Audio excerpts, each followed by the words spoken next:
Oklahoma থেকে new York যাচ্ছি। New ইয়র্কে যাচ্ছি হলো সাউথ ওয়েস্ট এয়ারে। এটা বোয়িং 737 ম্যাক্স 8 এয়ারক্রাফট। এই এয়ারক্রাফটে যাচ্ছি আমরা 4 জন। এখানে একটা বলার দরকার, যারা ডোমেস্টিক এয়ারে কানেক্টিং ইন্টারন্যাশনাল এয়ারে যেতে চান 2 টাকার সবাই ব্যাগ পান। সেই হিসাবে আমেরিকাতে সাউথ ওয়েস্ট এয়ারটাই 23 কেজি বা 50 পাউন্ডের 2 টাকার ব্যাগ দেয়, অন্য এয়ারগুলো দেয় না। সেজন্য আপনারা কোনো সময় যদি কানেক্টিং ডোমেস্টিক এয়ার ইউজ করতে চান তাহলে সাউথ ওয়েস্ট বেস্ট।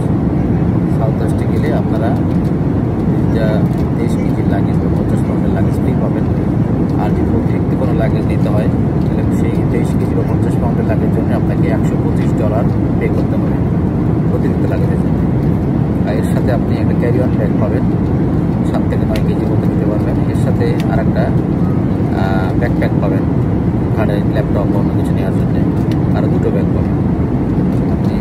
তাহলে চেক ইন ব্যাগ পাবেন 2টা 23 কেজি বা 50 পাউন্ডের, একটা ক্যারি অন ব্যাগ পাবেন যেটা সাথে নিয়ে এয়ারপ্লেনে উঠতে পারবেন, সেটা 7 থেকে 9 কেজি। এর সাথে একটা ব্যাকপ্যাক পাবেন, ল্যাপটপ অন্য জিনিস নেওয়ার জন্য, ঘাড়ে নেওয়ার জন্য।